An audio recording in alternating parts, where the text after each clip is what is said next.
Welcome to Asusu Anyi.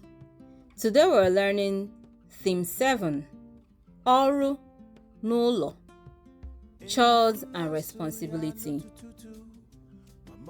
Ụmụaka na-enyere nne na nna ha aka n'ọrụ ụlọ, ịsa efere, ikpocha mbara ezi, na iweta mmiri dị mkpa.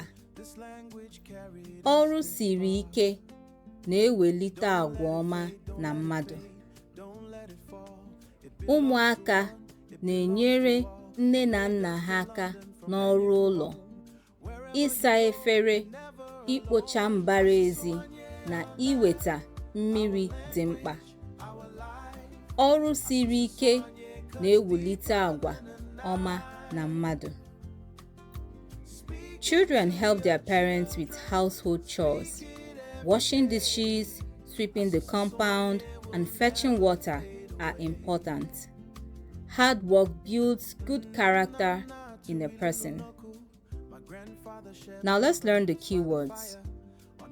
Ọrụ, ụmụaka, efere, mbara, ezi, mmiri, àgwà, mkpa, iweta, ikpocha. Our proverb for today: Gidigidi bụ ugwu eze, aka nri kwa aka ekpa, aka ekpa kwa aka nri.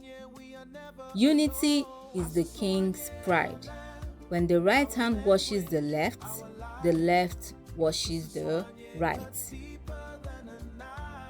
This illustrates that a family functions only through mutual aid and shared responsibilities or labor.